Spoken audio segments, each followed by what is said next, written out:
नमस्कार। वासुदेव एजुकेशन के online learning platform में आप सभी का स्वागत है।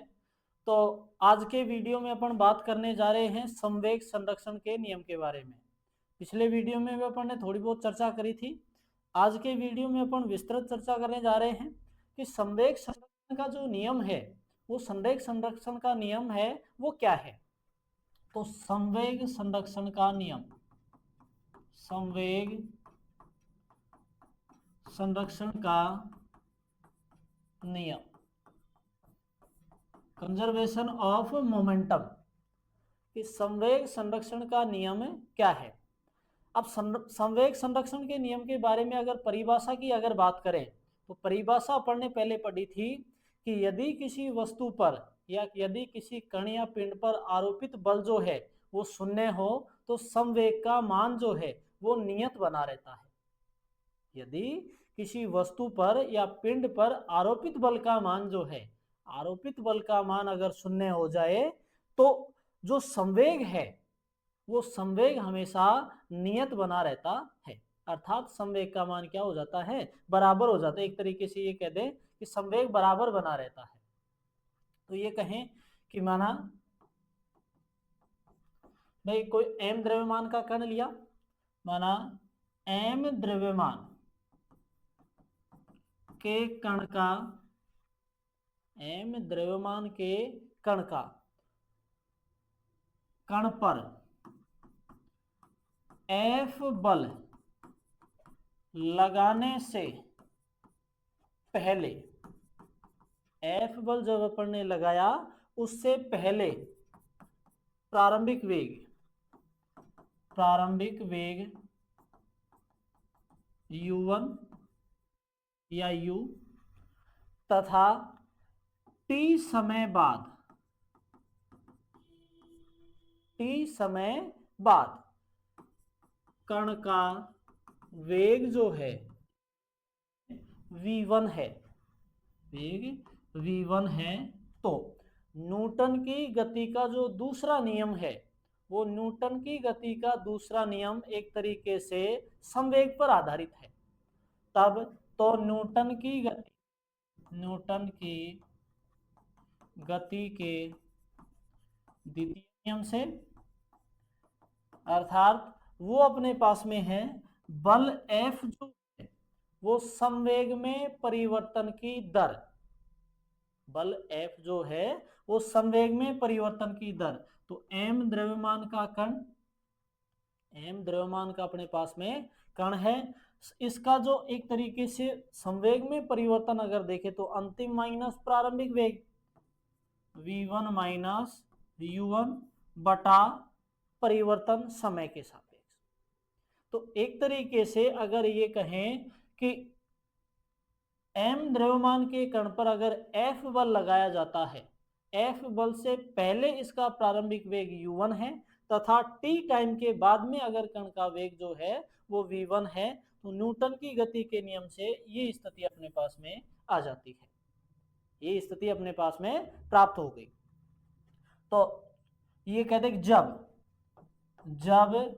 बल F शून्य हो,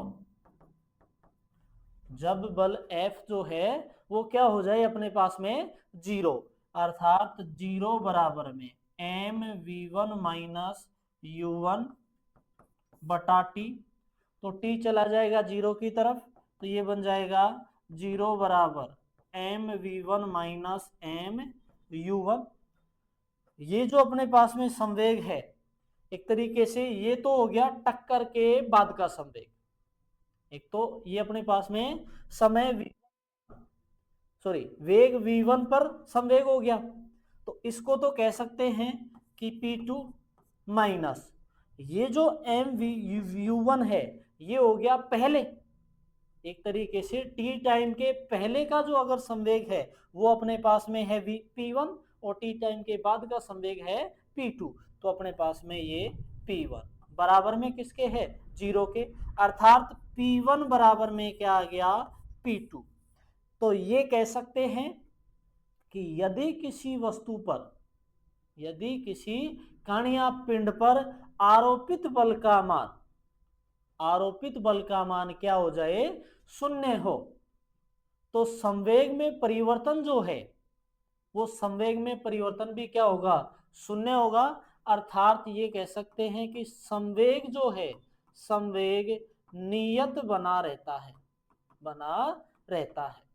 कि यदि किसी वस्तु पर या पिंड पर या कण पर आरोपित बल का मान शून्य हो जाए तो उसका जो संवेग है वो संवेग क्या बना रहता है, नियत बना रहता है। टी टाइम से पहले और टी टाइम के बाद जो है संवेग में परिवर्तन है वो क्या बना रहता है, अपने पास में नियत रहता है, तथा ये कह सकते हैं कि प्रारंभिक और अंतिम स्थिति में बराबर बना रहता है।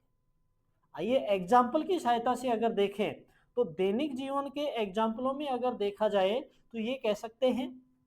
कि कांच की दो गोलियां ली अपन ने, दो गोलियां, कांच की दो गोलियां ली, उन दो गोलियों का, दो गोलियां जो है उनका जो द्रव्यमान है वो द्रव्यमान अपने पास में m1 तथा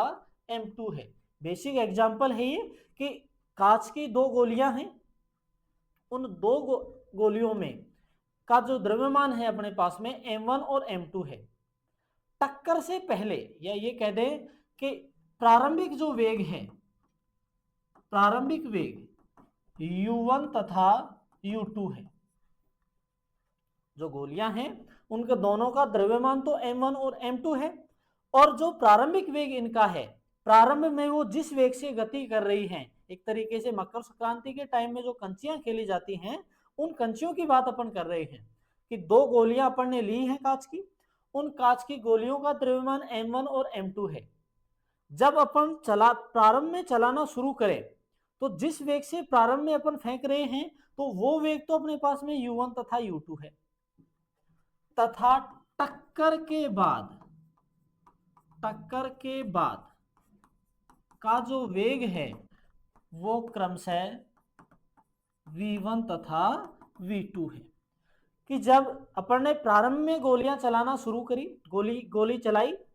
अर्थात कंची अपन ने प्रारंभ में चलाई, तो उसका वेग तो है u1 u2, उसका वेग तो है u1 u2, दोनों कंचियां a और b, एक तरीके से a और b जो दोनों कंची हैं उन दोनों का जो द्रव्यमान m1 m2 है, प्रारंभिक वेग u1 u2 है। और जब दोनों टक्कर लगाती हैं अर्थात एक दूसरे से कट होती हैं तो उस स्थिति में उनका जो वेग है वो है v1 और v2। तो ये अपन ने दोनों के बारे में बात कर ली। अब टक्कर से पहले और टक्कर के बाद ये कहते हैं कि न्यूटन की गति का जो तीसरा नियम है वो तीसरा नियम यही है कि क्रिया प्रतिक्रिया का नियम है कि टक्कर के बाद अगर टक्कर से पहले और बाद में क्रिया और प्रतिक्रिया होती है, जितना वेग से कोई वस्तु आगे जाएगी उतने ही वेग से वो वस्तु पीछे आएगी। अर्थात ये कहें कि जब दोनों गोलियों को प्रारंभ में चलाया जाता है और दोनों गोलियां टक्कर मारती हैं तो दोनों गोलियां एक दूसरे के विपरीत दिशा में, दोनों गोलियां एक दूसरे के विपरीत दिशा में टक्कर के बाद में दौड़ती हैं। तो टक्कर लगाने के बाद एक तरीके से कट मारने के बाद वो जो दोनों गोलियां हैं वो एक दूसरे के विपरीत दिशा में जाती हैं। एक गोली अगर आगे जा रही है तो एक पीछे की ओर, अगर एक दाएं जाती है तो एक बाईं तरफ। ये कह सकते हैं कि दोनों गोलियां एक दूसरे के विपरीत दिशा में जा रही हैं। अब दोनों गोलियां एक दूसरे के विपरीत दिशा में जा रही हैं तो उस स्थिति में ये कह सकते हैं कि ये जो संवेग अपने पास में है जितना आगे जाएंगी उतना ही वो पीछे आती हैं। अर्थात ये कह दें कि टी टाइम के बाद में टक्कर हुई, टी समय पर, टी समय पर वो टक्कर हुई है, उस स्थिति में अगर इन पर आरोपित बल जो है वो आरोपित बल अगर 0 हो जाए तो जितना आगे जा रही है उतना ही पीछे जा रही है ये, तो ये कह सकते हैं कि माना टक्कर से पूर्व, टक्कर से पूर्व गोली ए तथा बी का संवेग में परिवर्तन वो अपने पास में क्या है कि टक्कर से पहले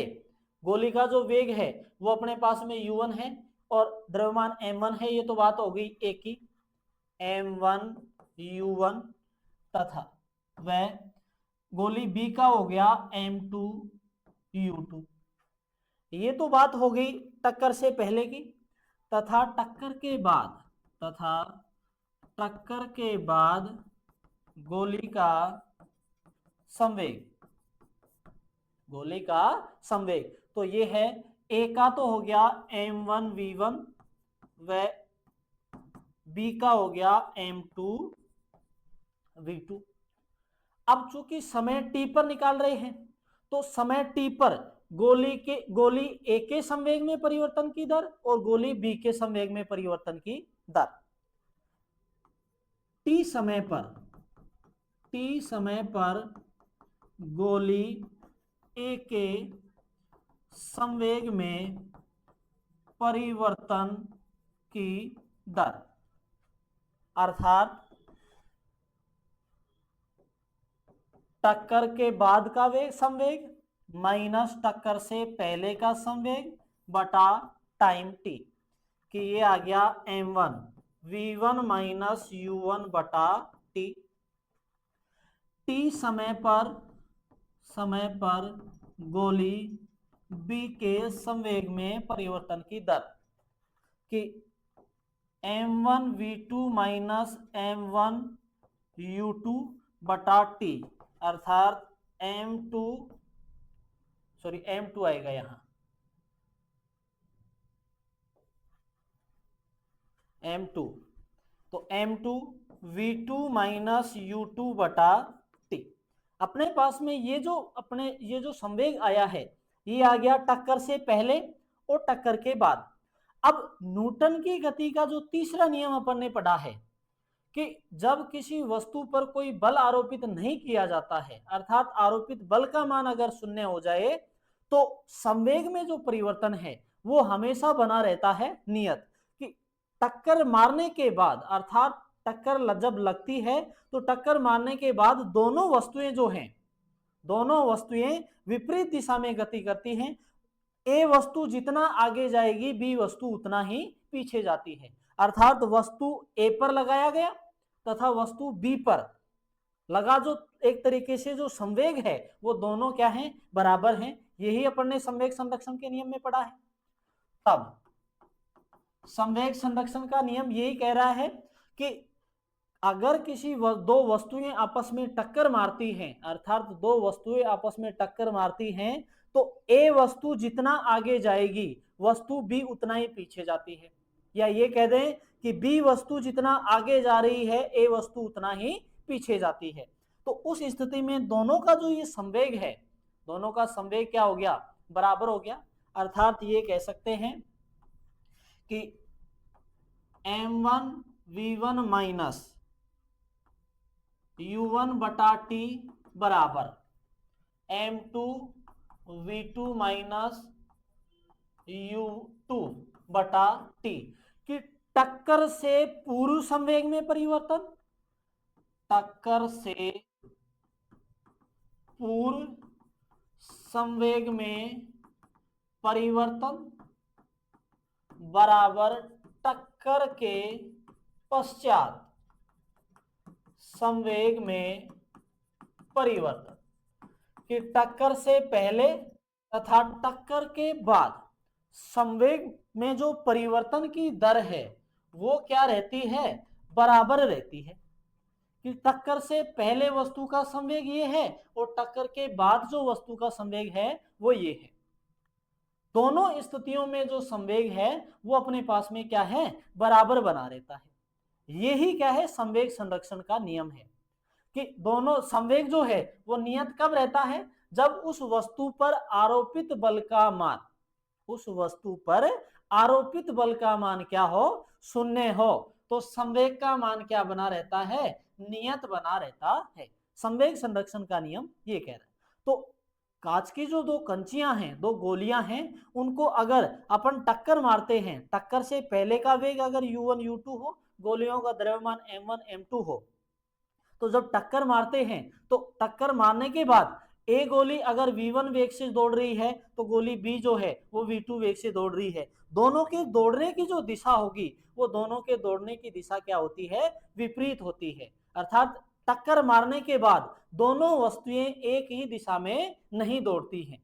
क्योंकि दोनों की दिशा विपरीत है। तो दिशा विपरीत का मतलब हो गया न्यूटन की गति का तीसरा नियम, क्रिया के बदले प्रतिक्रिया, क्रिया प्रतिक्रिया का नियम, कि जितना वस्तु आगे जा रही है उतना ही दूसरी वस्तु की कहां जा रही है, पीछे जा रही है। कि दोनों के संवेग में जो परिवर्तन है वो दोनों के संवेग में परिवर्तन क्या है, बराबर है, जब आरोपित बल का मान क्या हो जाए, शून्य हो जाए। अर्थात उन दोनों वस्तुओं पर कोई बल अगर नहीं लग रहा है तो जितना आगे वस्तु ए दौड़ती है उतना ही पीछे वस्तु बी दौड़ती है। तो ये संवेग संरक्षण का नियम था। दूसरा एग्जाम्पल अगर देखें अपन, तो बंदूक जो है, अपन ने बंदूक तथा गोली, बंदूक की गोली,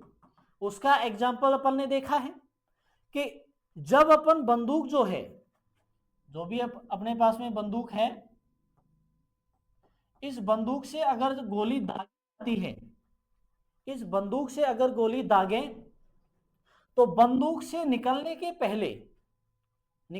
पहले गोली का जो भी वेग है वो, लेकिन अगर गोली जो है बंदूक से v1 वेग से अगर बाहर निकल रही है, गोली जो है वो बंदूक से अगर v1 वेग से बाहर निकलती है तो बंदूक जो है उतने ही वेग से पीछे जाती है,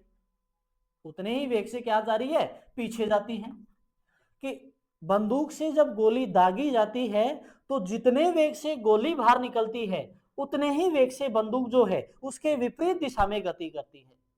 उसके विपरीत दिशा में गति करती है। लेकिन अपन ये कह रहे, कोई ये अगर ये पूछे आप में से कि गोली जो है,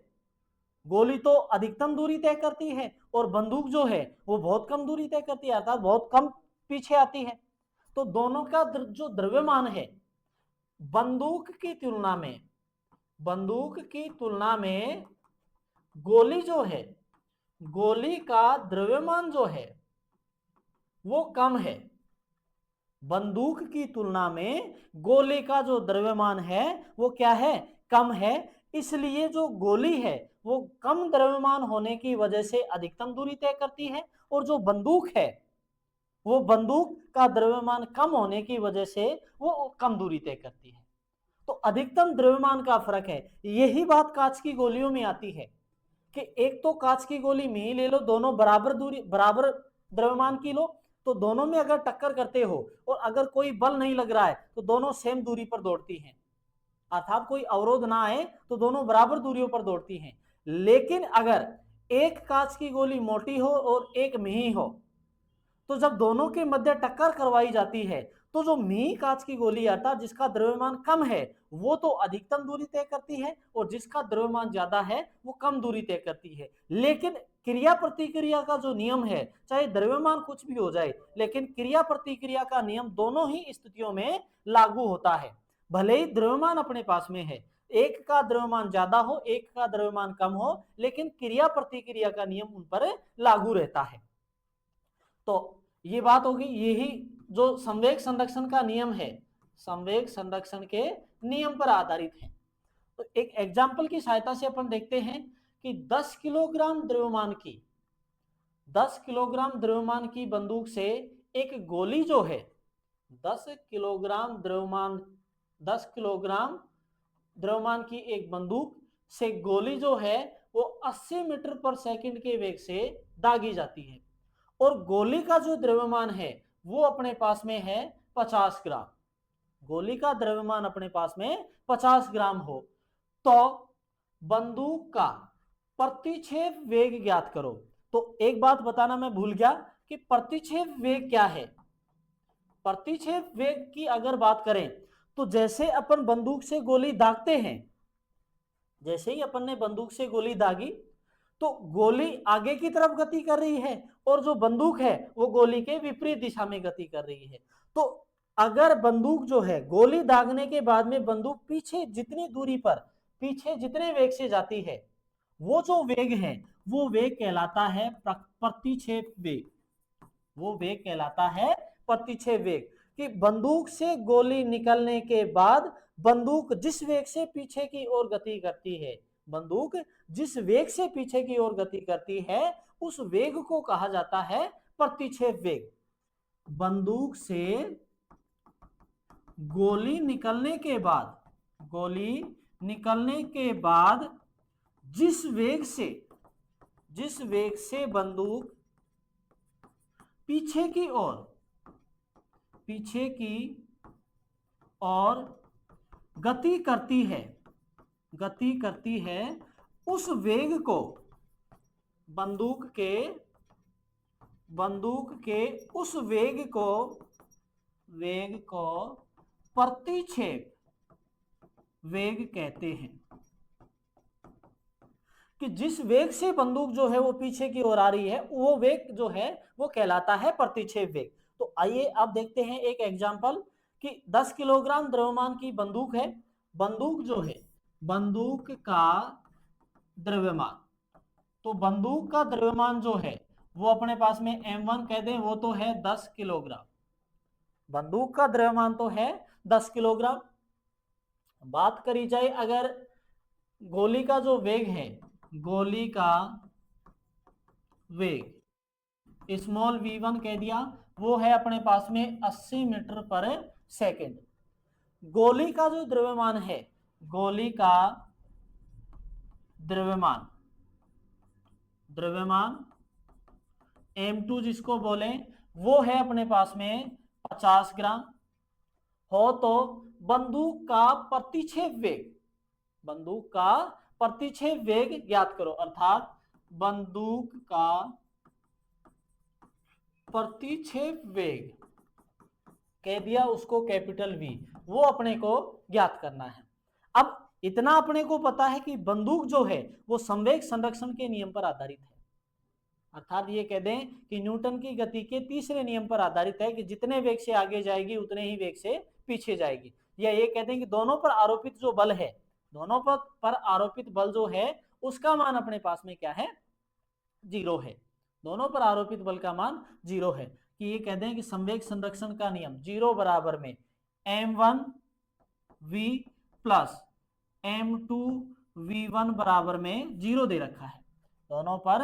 का जो आरोपित बल है वो दोनों पर आरोपित बल अपने पास में क्या है, 0 है, कि m1v प्लस m2v1 बराबर में 0। तो m1 तो बंदूक का द्रव्यमान हो गया, v जो है वो बंदूक का प्रतिच्छेद वेग हो गया, और प्लस में m2 जो है वो गोली का द्रव्यमान हो गया, प्लस इंटू v1 जो है वो गोली का क्या है, वेग है। तो अपने को निकालना है प्रतिच्छेद वेग, कि m1v बराबर में माइनस m2v1, अर्थात अपने पास में v जो है वो बराबर में आ गया माइनस m2v1 बटा m1। तो v बराबर में m2 जो है अपने पास में, ये जो मान देखा जाए तो m2 अपने पास में है 50 ग्राम इंटू माइनस v1 जो है वो है 80 पर सेकंड बटा,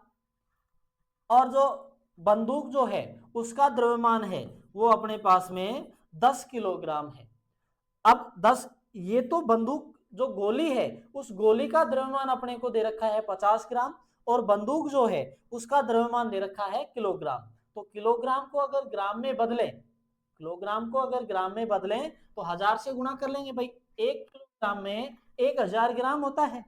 तो ये 10 है, तो 10 गुणा 1000, तो ये अपने पास में हो गया 10,000 ग्राम। तो बंदूक का द्रव्यमान अपने पास में 10,000 ग्राम है और गोली का द्रव्यमान है अपने पास में 50 ग्राम। तो यहां देखें तो V बराबर में माइनस 50 इंटू 80 किलोग्राम मीटर पर सेकंड बटा 10,000 ग्राम। तो ग्राम से ग्राम कट जाएगा, 2 जीरो इसकी अगर काट दी जाए तो यहां अपने पास में V बराबर में 8 पंजे 40 माइनस 40 बटा 100, 1 जीरो और भी हट जाएगी, तो जो V का मान अपने पास में आया माइनस 0.4 मीटर प्रति सेकंड। अर्थात जो बंदूक है बंदूक का प्रतिक्षेप वेग जो है वो प्रतिक्षेप वेग आ गया -0.4 मीटर पर सेकेंड। और ये जो माइनस चिन्ह है, ये माइनस चिन्ह बता रहा है कि बंदूक का जो प्रतिक्षेप वेग है वो विपरीत दिशा में होगा। अर्थात जिस वेग से गोली आगे की ओर दौड़ रही है, बंदूक जो है 0.4 मीटर पर सेकेंड के वेग से पीछे की ओर जाएगी। तो ये तो बात हो गई बंदूक के प्रतिक्षेप वेग की। अब आगे बोल रहा है कि यदि गोली को 0.0002 सेकेंड का समय बंदूक से बाहर निकलने में लगता है, तो बंदूक के प्रतिक्षेप के कारण लगने वाला जो बल है उसकी गणना अपने को करनी है कि भाई बंदूक के प्रतिक्षेप वेग जो है, प्रतिक्षेप वेग के कारण बंदूक पर जो बल लग रहा है, बंदूक पर जो लगने वाला बल है उस बल की गणना करो। ये कह सकते हैं कि अगर जो बंदूक को से गोली निकलने के बाद बंदूक पर कितना बल लगेगा, कितने बल से वो पीछे की ओर जाएगी, ये अपने को बताना है। कि अगर बंदूक से गोली अगर अपन दाग रहे हैं तो गोली दागने के बाद बंदूक जो पीछे जा रही है -0.4 या ये कह दे पीछे जा रही है 0.4 मीटर पर सेकंड के वेग से वो पीछे जा रही है, तो जो बल है वो कितना बल लगाएगी, वो बल का मान अपने को बताना है कि बंदूक का जो बल है वो क्या होगा। तो चूंकि अपने को पता है बल F बराबर में संवेग में परिवर्तन की दर, संवेग में परिवर्तन की दर, अर्थात F बराबर में संवेग अगर देखा जाए तो बंदूक 10 किलोग्राम की है, उसमें अपने को ये दे रखा है कि वो जो पीछे की ओर जा रही है, पीछे की ओर कितने वेग से जा रही है, -0.4 मीटर पर सेकंड के वेग से। तो 10 इंटू 0.4, चिन्ह माइनस का थोड़ा हटा ले, कि बल F बराबर में 10 इंटू -0.4 किलोग्राम मीटर पर सेकेंड बटा समय अपने पास में दे रखा है इसने 0.0002 सेकेंड कि प्रतिक्षेप वेग ज्ञात कीजिए यदि गोली को 0.0002 सेकेंड का समय बाहर निकलने में लगता हो। बंदूक से गोली निकलने में जो टाइम लग रहा है वो टाइम लग रहा है 0.0002 सेकेंड। तो बल बताना है कि कितने बल से वो पीछे जाएगी। तो बंदूक का द्रव्यमान 10 किलोग्राम इंटू बंदूक का प्रतिक्षेप वेग, किस वेग से पीछे जा रही है वो -0.4 मीटर पर सेकेंड बटा इसका बटा अपने पास में आ गया समय, कि संवेग में परिवर्तन ये इतना हो गया कि दर समय के सापेक्ष तो इतने समय में, अगर गुणा करें तो 10 को 0.4 से गुणा करोगे तो दशमलव हट जाएगा, 4 बच जाएगा, -4 किलोग्राम मीटर प्रति सेकेंड बटा 0.002 सेकेंड। अब नीचे वाले अंक से, नीचे वाले जो शब्द हैं इससे अगर जीरो हटानी है, नीचे वाली संख्या से जीरो हटानी है, अर्थात दशमलव अगर अपने को हटाना है तो दशमलव के बाद में कितने अंक हैं, दशमलव के बाद में कितने अंक हैं, ऊपर वाले अंश को उतने ही मान से गुणा कर देंगे, अर्थात एक के आगे उतने जीरो लगा दें। तो -4 गुणा 10 की पावर 4 किलोग्राम मीटर पर सेकेंड बटा 2 सेकेंड, तो 2 एकम 2 ऊपर से 2, तो ये अपने पास में आ गया 20,000 किलोग्राम मीटर पर सेकेंड स्क्वायर, अर्थात -20,000 न्यूटन। कि जब बंदूक से गोली दागी जाती है तो अगर गोली जो है बंदूक से निकलने में 0.002 सेकंड का समय लेती है, तो बंदूक से गोली निकलने के बाद जो बंदूक का प्रतिक्षेप वेग है वो तो होगा -0.4 मीटर पर सेकंड तथा बंदूक जो है उसके द्वारा जो आरोपित बल है पीछे की ओर वो है -20,000 न्यूटन। तो बंदूक के द्वारा इतना बल पीछे की ओर लगाया जाएगा। नेक्स्ट बात करें, नेक्स्ट अगर देखा जाए तो अपन ने देखा है कि रॉकेट जो है, रॉकेट और जेट इंजन,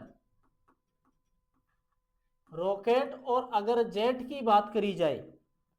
तो रॉकेट को अपन ने देखा है